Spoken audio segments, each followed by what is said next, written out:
Hello, everyone out there. Wonderful to see some friends. Hope everyone is staying healthy and safe wherever they are, or if you are in New York City like I am, I hope you are staying warm because it is freezing here. Just hope everyone is doing okay, especially with the recent surge of Omicron and all of that. Make sure you are taking care of yourself and your family. Okay, I'll just wait another minute. Hi, Pierre. How are you? Hello. Hi, everyone. Hi. We're getting lots of friendly faces. This is so fun. This is really one of the best parts of my job here is that I get to do these fun interview sessions. All right, well, let's go ahead and get started. My name is Jessica Lauretti. I'm the managing director of the Anthem Awards. The Anthem Awards is the recently launched brand new award platform brought to you by the Webbies, and we are here to honor purpose and mission-driven work from people, corporations, and organizations around the world who are making an impact. It has been such an incredible inaugural season. We launched in June and are gearing up to announce our finalists in, I think it's like 2 more weeks, January 25th. We'll be announcing our finalists, so stay tuned for that information. It has just been an incredible roller coaster ride as we have built and grown this from the ground up. And we have seen just so many amazing projects across issue area and industry, big organizations, small organizations, individuals, global companies. And it's just been really wonderful. And I'm really proud of everything that we have built together. Thank you for joining the Impact Series. This is episode 3, which I am very pleased to welcome my guest, Soraya from Electo Analytics. So hi, Soraya, how are you? Hi, Jessica. Great to be here. Thanks for having me. Yeah, thank you so much for joining.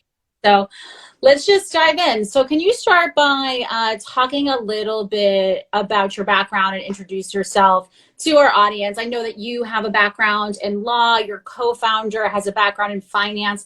How did you get to this space of public affairs and civic technology and thinking about access to information? Just share a little bit about your background. Sure, of course. Yeah, I would love to do that. So my name is Soraya Bagheri. I am the co-founder and COO of Electo Analytics. So I have over 6 years of experience as a lawyer and had experience on the user end of public affairs software. So I think the parallels between being a lawyer and an entrepreneur is that both take passion, creativity, grit. And so when we came up with the idea to build a public affairs software, it felt like a fresh path, but one that would come naturally. And I know you mentioned my co-founder. So my co-founder and I are actually married. So we're a husband and wife co-founding duo. And as you mentioned, his background is in finance and management consulting. And so we really complement each other in the work that we do at Electo. That's so awesome. I love like a husband-wife entrepreneurship duo. That is so sweet. So you like live and work together. We'll have a whole other interview session about that. It's so interesting. I think there's a lot of data that also shows how there's a lot of success in that. I guess if you have a healthy marriage, there's a lot of success because you end up always working. Like from the moment you open your eyes, if you have a question about work, there's never kind of the opportunity where you wouldn't find your co-founder because you live with each other. And so that's been, I think, one of the things that have really helped us move forward with kind of with the speed that we've been able to grow. Absolutely. That's amazing. Okay, so tell us all about Electo Analytics. So I know that it is a public affairs platform. Can you just kind of level set for our audience a little bit? Like, what is public affairs? How does that impact our daily lives? Why is this important to you? Why should we care about public affairs? Of course, yeah, I know. And I think it's sometimes kind of hard to understand. So I'll try to explain it in a way that I think would be kind of easiest way to break it down. So in essence, public affairs is a professional field that works at the cross-section of policy, lobbying, media communications, and issue advocacy. And really any type of organization can have a public affairs team. It can be a nonprofit, it can be a private company, a political advocacy group, and a small group of individuals that have set up some boutique firm. And public affairs professionals advocate to persuade the government to implement solutions on every political issue imaginable. So it could be on climate change, energy, military, healthcare, kind of you name it. There is someone who works in public affairs that is advocating for the government to adopt their proposed solution. Mm-hmm. I hope awesome. that level. Yeah, I think so. So really, these are folks that, as you mentioned, not both nonprofits and for-profit companies that are trying to influence the government on a variety of issues. So this could be to adopt legislation that could affect our lives in any way from, say, regulation of the internet down to chemicals in the water stream, right? So it's like kind of, it could be anything under the sun that anyone is advocating for. Exactly. Right. So these are the kinds of things that impact our lives all around the world in lots of different ways that sometimes we think about. So I know that your mission is nonpartisan. I know that's really important. I also know part of it is to democratize information and really to expand access to public affairs information for any kind of policy team. Can you tell us a little bit more about this and why this is like a really far-reaching, important aspect of the work that you do? Sure. Yeah. So for many years, access to databases that had information, public affairs data was very limited to an exclusive few who had access to invest in software, invest in kind of access to the type of data at their fingertips where they could actually influence policy. And so this creates a lot of inequity in policy development because if smaller firms or nonprofits with leaner resources can't work as fast or as efficiently, they can't keep up with the larger players. And who's to say that the larger players always have the best solutions? And so, in particular, organizations led by and representing marginalized voices tend to face the brunt of this impact and kind of dilute the potential for a diverse network of leading voices at every level of government. So we're on a mission to transform how policy is made. We believe that every organization should have equitable access to essential public affairs software, and we can help level that playing field by ensuring that the best solutions become real laws and regulations to better society. So basically, I mean, what you're saying is that now really anyone can have access to this information and can become an advocate, right? Small organizations that previously would never be able to kind of operate on that level now with this software and information would be able to do so. Yeah, so I wouldn't say necessarily everyone because we're not, so yes, everyone, every policy, so it's a platform that's built for professionals that kind of, this is their bread and butter and the type of work that they do. And to all of them, yes, we're building a software that will be accessible, but it's less so a software that's built for the average kind of consumer to use and more so for those that are really in the policy space that can really use that data to be able to influence policy. Cool. Talk about what government tech or civic tech, sometimes it's called. Talk about what that world is. How do you fit into that? And also talk about how your software can really promote innovation in this space.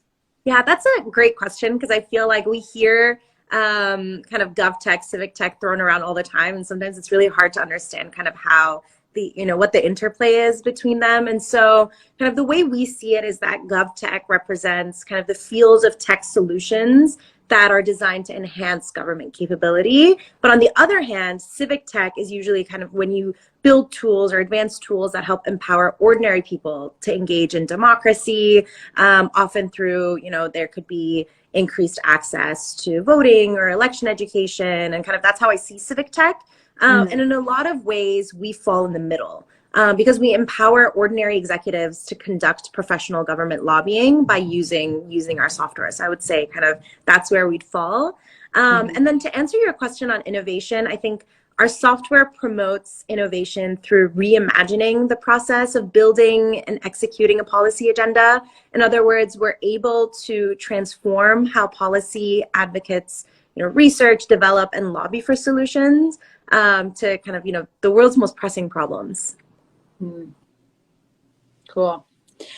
Talk us through how Electo Analytics works, and also like who is this for, how do you use it? Explain to us the kind of nitty gritty of it. Of course, yeah. Sorry, I have a little bit of a cough, and so I'm trying not to cough throughout. But yeah, but to walk you through a little bit about what Electo Analytics. So it's a B2B SaaS platform.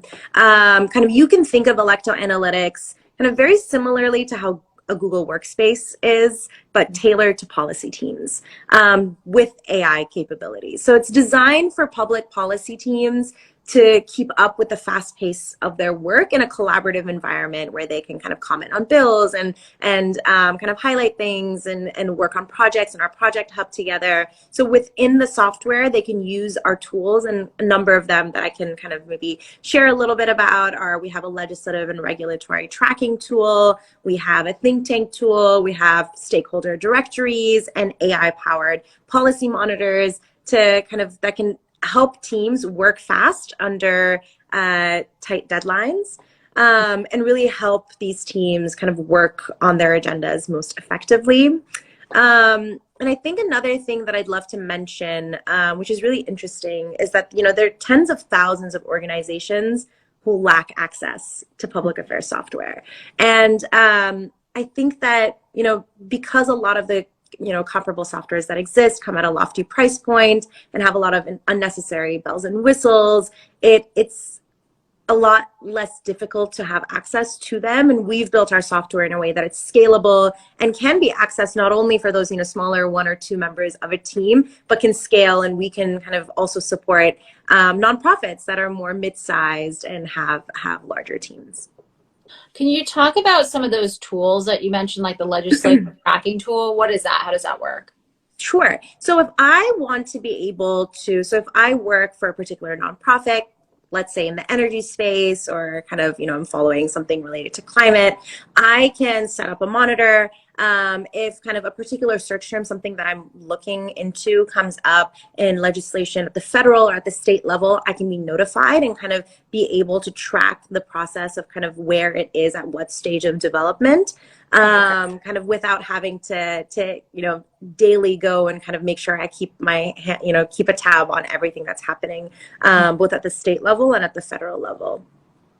That's really cool. And then what are some of the other, some of those other tools that you mentioned? Can you explain a little bit about how those work? Sure. So yeah, so very similarly, we have a regulation tracker for those that, for organizations, particularly those in healthcare that track regulations. And then I think what I'm really, we also have access to directories. So at the, federal, state, and local level, where you'll be able to find, access information, phone number, email addresses of individuals that you need to reach out to be able to help kind of advocate for a particular policy and for these teams. And I think what I'm really excited about is we have project hubs where basically you can create a project, you can add team members that are on the account, and then you can kind of pull in stakeholders. You can kind of say which, legislation you're following, what kind of tasks you have upcoming for the team, kind of like an internal CRM system to really kind of create that one-stop shop where policy teams can do all of their work in one place and to make their work more efficient through a lot of these AI-powered tools. Oh, that's cool. That's kind of like the SaaS part of it, I see. Yeah. Yeah, cool. So it sounds like you guys have managed to build and launch a pretty amazing platform in the past year. How have you been able to do this, especially in the midst of a global pandemic? Tell us about what your process has been and kind of building and launching this whole new software. Yeah, so I think it came with a lot of determination, great, it's a lot of strategy on the part of my co-founder, and I think of just a very talented team. So we've had a very high level of determination and discipline in order to achieve our goals, which helped really speed up the timeline for larger projects like software design. And when you pair that with kind of realistic, detailed strategy, it really is possible to build a product in such an accelerated timeline. But I think it's just having a great team that's very motivated and just keeping our eye on kind of, what is next? What is that next thing that we're building? And kind of we're continuously thinking, there are a lot of products that we're building out right now, and just very excited for the future of Electo. Do you have any new like product features you can share with us today that are coming down the pipeline?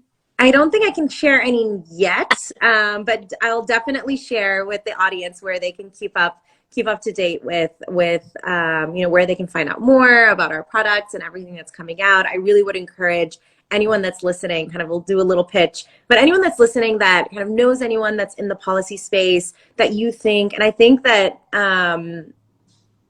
it's, you might not think that you know someone that's in this space, but really anyone that works at a nonprofit, that works at any type of education, kind of educational space, healthcare space, would be able to benefit from the products that we use. Would love to connect with them and to really share kind of how using Electo would just support their teams and doing the work that they're doing more efficiently, and really save them down the line as well. Awesome. You guys are a mission-driven startup, social entrepreneurs. Can you talk a little bit about how important the mission-driven startup world is, and kind of what makes them different from startups that are not mission-driven? Of course. Yeah. So my understanding of mission-driven startups are those that, really place social impact above profits, meaning their mission is really at the core of who they are. And I think kind of at Electo, our mission is really to create a robust pipeline of transforming how policy is made, and really making sure that we are the tool that these, organizations that are doing great work will be able to use to be able to help advance a lot of the work that they're doing. And I think in parallel to that, it's really about also how we're building that company culture and really being kind of really thoughtful about inclusivity and how diverse our team is. I think we have an incredibly diverse team of primarily women, and kind of have really been very thoughtful in the way that we've been kind of thinking about hiring and thinking about kind of expanding our team and the types of panels that we come on. And so really trying to think in that perspective to be able to leave an impact in this kind of within the startup ecosystem as well. Yeah, that's awesome. I mean, I think mission-driven startups, at the best case scenario is really social good at the core of what they're doing. But at the very least, kind of the concept of a double bottom line, right? Where you're a for-profit company, but you're not only doing this to make money, but also doing it to leave the world a better place, give back, contribute, advocate for something. But that's really awesome. So thank you so much for all of the work that you do. And thank you so much for this amazing product and for coming on and talking to our audience today. Can you share a little bit about where folks can find out about you, how they can follow updates, new tech features, things like that? Of course, yes. So I'm live from Electo's Instagram. So feel free to add us, follow, kind of DM any question you have. So at Electo Analytics, we're also on Twitter at Electo Analytics, and also Electo Analytics on LinkedIn. Our website, again, is electoanalytics.com. And I think if there's anyone that wants to reach out to me directly, I'd love to always engage with those that have questions or want to introduce us to anyone. So feel free to reach out to info@electoanalytics.com, or even just directly to me, Soraya, at electoanalytics.com, and would love to connect with anyone who'd like to. That's great. Well, thank you so much again for coming on, and thank you for everyone for watching. This will be broadcast on our website afterwards. We'll have a video on demand for anyone who missed it or who would like to share this with anyone who maybe was unable to join us today. So you can check us out at anthemawards.com, and we'll be posting this there in the next day or so. And just stay tuned, because in the next couple weeks, we're going to have a lot of exciting announcements, including our finalists and more details about our ceremony. And it's going to be really awesome. I've been planning all day, every day. So we have a lot of exciting stuff to share. So just looking forward to celebrating all the finalists and the winners in the coming weeks. So thank you again. Thank you. Thanks for having me, and best of luck with the awards. I look forward to seeing more about it. Oh, you will. Okay. Right. Thanks Bye. so much. Take care.